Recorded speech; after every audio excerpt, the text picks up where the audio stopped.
Hello students, welcome to our channel जहां हम पढ़ते हैं क्लास 9 या क्लास 10 की एसएसटी।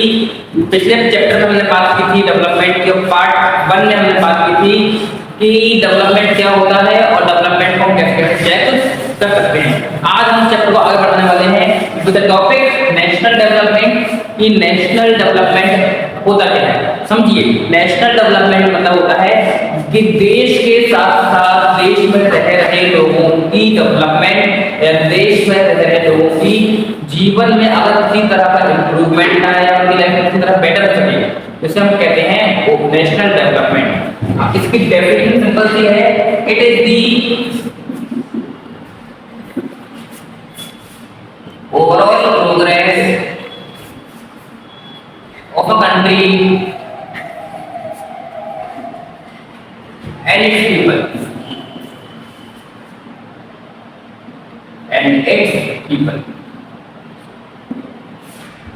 किसी कंट्री और उसके लोगों का ओवरऑल प्रोग्रेस को हम कहते हैं नेशनल डेवलपमेंट। और नेशनल डेवलपमेंट सिर्फ किसी एक टॉपिक से या किसी एक इशू को क्रिएट करके जो है पूरा नहीं हो सकता।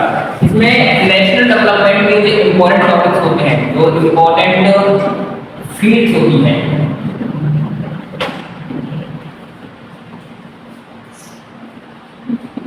Important fields of national development जो होती हैं, वो पहला उसमें आता है एजुकेशन। लेकिन याद रखिए, एजुकेशन से सिर्फ अकेले एजुकेशन से हम नेशनल डेवलपमेंट नहीं रख सकते। इसमें हमें हेल्थ फैसिलिटीज भी ध्यान में रखनी पड़ती हैं। इसमें हमें पॉवर्टी भी देखोगे, पॉवर्टी रिडक्शन और साथ में अनएम्प्लॉयमेंट रिडक्शन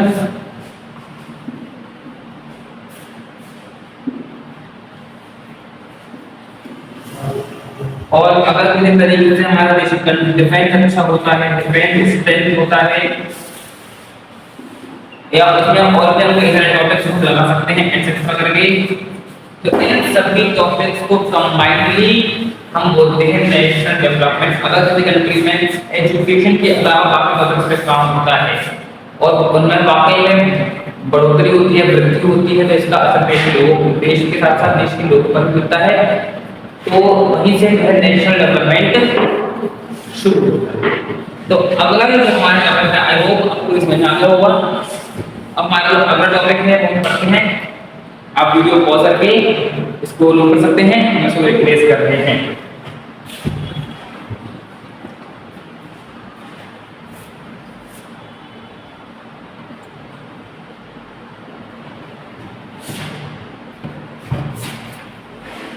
अब हम बात करने वाले हैं कि डिफरेंट कंट्रीज कंपैरिजन ऑफ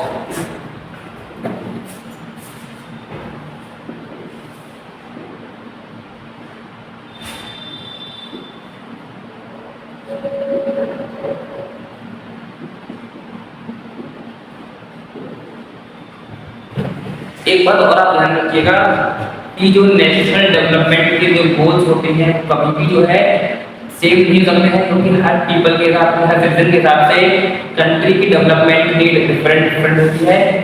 और अगर नीड डिफरेंट है, डेवलपमेंट गोल्स भी डिफरेंट हो सकते हैं, कभी कभार कॉन्फ्लिक्टिंग भी हो सकते हैं। तो ये बात याद रखिए। सपोज कीजिए किसी व्यक्ति के हिसाब से मान लीजिए जो है एजुकेशन जो है सबसे इम्पोर्टेंट होता है देश के डेवलपमेंट के लिए। कई लोग ये भी समझते हैं कि अगर देश का डेवलपमेंट करना है तो हमें अनएम्प्लॉयमेंट कम करना होगा।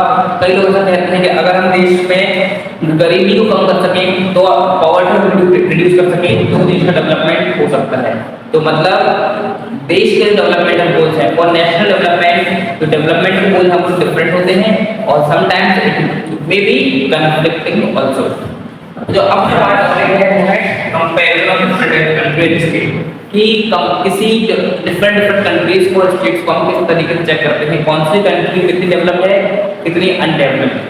तो कंट्रीज और स्टेट के डेवलपमेंट का जो क्राइटेरिया है, डेवलपमेंटल क्राइटेरिया है, वो किसी एक टॉपिक पे नहीं होता है, वो कुछ 4-5 टॉपिक्स को मिलाकर किया जाता है। इसमें सबसे पहला आता है जो इनकम के बेस पर होता है इसे हम बोलते हैं पर कैपिटा इनकम, या इसको हम कभी कभार एवरेज इनकम भी कहते हैं, एवरेज इनकम कहते हैं। दूसरा इसमें आता है लिटरेसी रेट,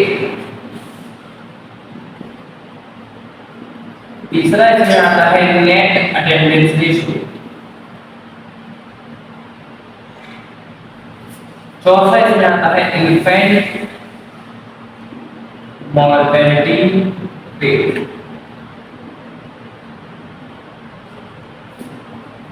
तो सबसे पहले पढ़ेंगे कि पर कैपिटा इनकम क्या होता है या एवरेज इनकम क्या होता है ना, समझिए।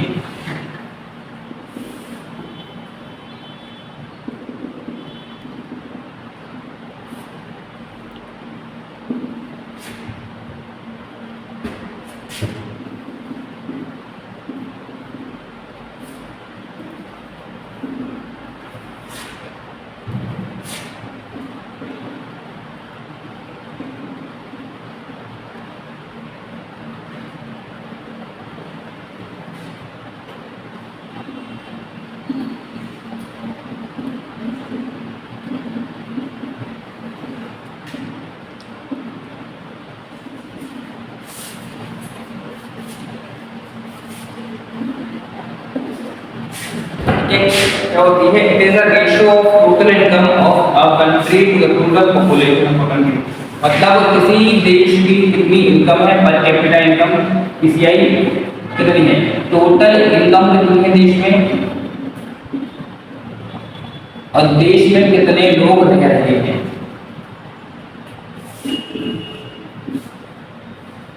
इसका जो रेशियो आता है वो कहते हैं कहते हैं पर कैपिटा इनकम है एवरेज इनकम। यहाँ से मिलती है एवरेज वैल्यू को, मतलब एक इंडिया में रह रहा है एक व्यक्ति एवरेज मंथली कितना पैसा कमाता है, इससे हमें पता चलता है कि देश का व्यक्ति का लिविंग स्टैंडर्ड किस तरह का है, कि वो किस तरह की लाइफ जी पा रहा है, वो लग्जरियस लाइफ जी पा रहा है, क्या वो अपने बेसिक को पूरा कर पा रहा है या नहीं कर पा रहा है, या वो बिल्कुल मिडिल क्लास लाइफ जी रहा है। जो दूसरा क्राइटेरिया होता है लिटरेसी रेट, समझिए।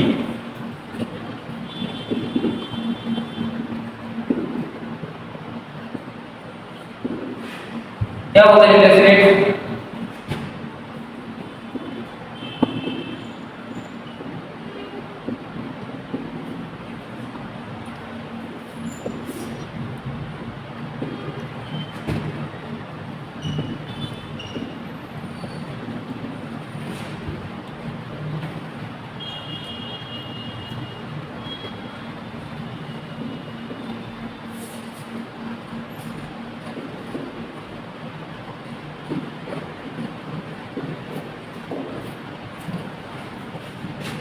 It is the proportion of literate population of age group of 7 years और मतलब अगर मान लीजिए किसी एक एरिया में ऐसे कितने लोग हैं जिनकी एज 7 साल या उससे ऊपर है और उनमें से कितने लोग पढ़े लिखे हैं, उस रेशो को कहते हैं लिटरेसी रेट। जस्ट सपोज मैंने कहा मान लीजिए कि एरिया इसमें 100 लोग हैं जो रहते हैं एज 7 ईयर से ऊपर, और उस 100 लोगों में से 60 बच्चे ऐसे हैं, 60 बच्चे ऐसे हैं जो किसी ना किसी तरह की लैंग्वेज को समझ सकते हैं, पढ़ सकते हैं, जो लिटरेट हैं। अब ये जो रेशियो देख रहे हैं 60/100 का, that ratio will known as literacy rate. I hope आपको ये टॉपिक समझ में आया होगा कि पर कैपिटा इनकम क्या होता है, लिटरेसी रेट क्या होती है। देखिए जिस कंट्री की पर कैपिटा इनकम जितनी ज्यादा होगी वो इनकम लेवल पर उतना ही ज्यादा स्ट्रांग होगा, उतना ही ज्यादा डेवलप होगा। लेकिन ऐसा नहीं कि जिसके पास इनकम ज्यादा है वही कंट्री हर फील्ड में डेवलप है। ये बात समझिए, हमारे कुछ इसका एग्जांपल दिए गए हैं जहां पर हमें समझ में आएगा जब हम पढ़ेंगे कि अकेला जो इनकम है वही डेवलपमेंट का क्राइटेरिया नहीं हो सकता है। ये बात अभी क्या बताइए कि जिसके पास इनकम कंट्रीज के मामले में वो ज्यादा डेवलप होगा, but not over development. Economical level पर वो डेवलप होगा, ये बात सही है। जिसके पास जिसका पीसीआई बहुत अच्छा है वो इनकम लेवल में बहुत अच्छा होगा, लेकिन जरूरी नहीं कि वो बाकी सभी लेवल्स पर, बाकी सभी क्राइटेरिया पर उतना ही अच्छा हो। लिटरेसी रेट की हमें पता है एजुकेशन फील्ड में कि जिस कंट्री की लिटरेसी रेट है, स्टेट की लिटरेसी रेट जितनी ज्यादा होगी वो एजुकेशन क्राइटेरिया के हिसाब से सबसे स्ट्रॉन्ग होगा, सबसे डेवलप्ड होगा। भले ही फिर जरूरी नहीं कि उसके पास अच्छा इनकम सोर्स हो या उनका अच्छा पीसीआई, ठीक है। आप वीडियो को पॉज करके नोट कर सकते हैं, हम इसको कर रहे हैं erase.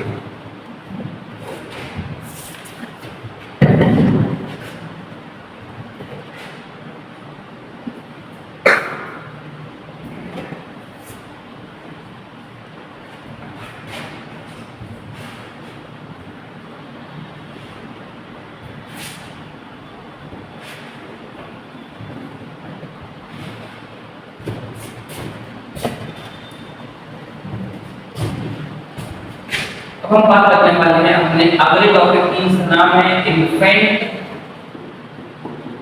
Mortality rate.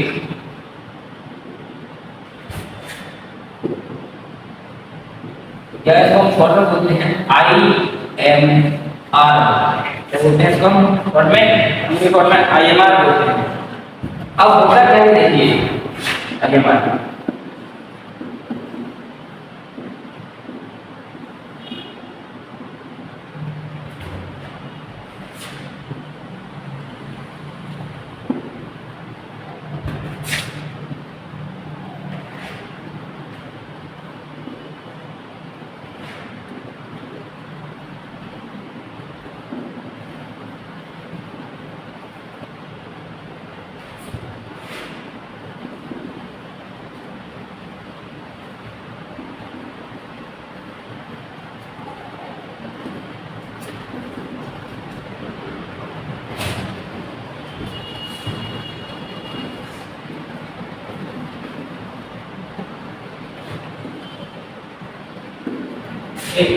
it is the proportion of children who died before the age of 1 year in a particular year। और याद रखिए ये जो पूरे रेशियो है ये हम नापते हैं पर 1000 लाइफ पर। मतलब ये अगर मान लीजिए कि एक साल पर्टिकुलर ईयर में अगर 1000 लाइफ बर्थ हुए, 1000 लाइफ बर्थ हुए, तो 1000 लाइफ बर्थ में से ऐसे कितने बच्चे थे जिनकी डेथ 1 साल पूरे होने से पहले, 1000 में से ऐसे कितने बच्चे जिनकी डेथ 1 साल या 1 वर्ष होने से पहले ही हो गई, उनका रेशियो कहा जाता है इन्फेंट मॉर्टेलिटी रेट या IMR। और याद रखिएगा जिस कंट्री का जिसका IMR अगर बहुत ज्यादा है तो मतलब वो कंट्री बहुत डेवलप्ड नहीं है in terms of health facilities.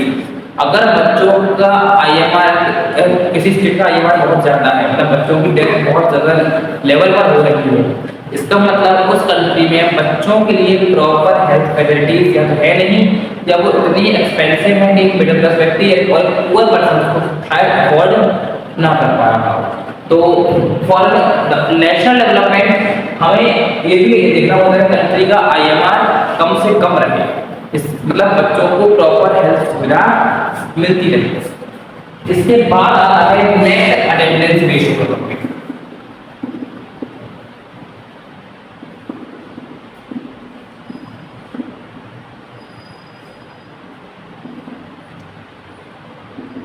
Net attendance ratio क्या होगा लिखिए।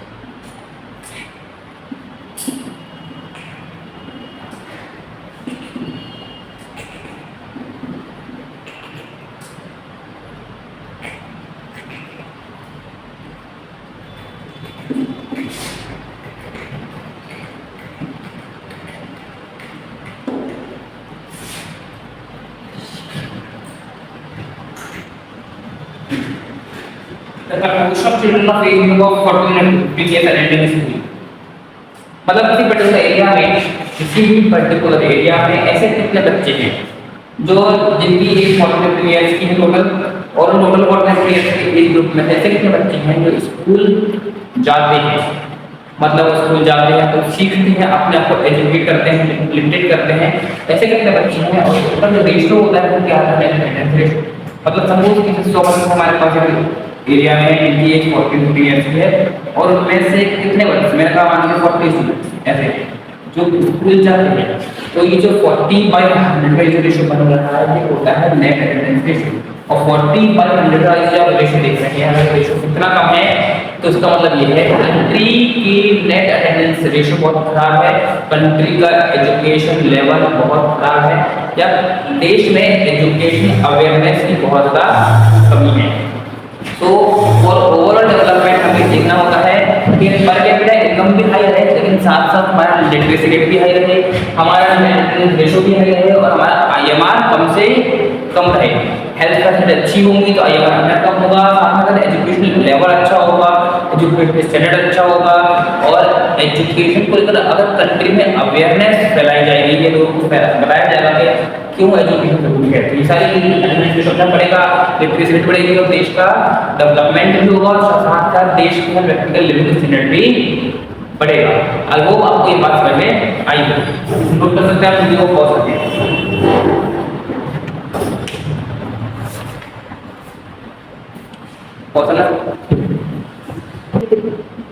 तो आई होप आपको आज का वीडियो अच्छा लगा हो। आज की क्लास को यहीं खत्म करते हैं, अपने पार्ट 3 में जहां हम इस चैप्टर को एंड करेंगे। तब तक के लिए पढ़ाई करते रहिए एंड गुड लक।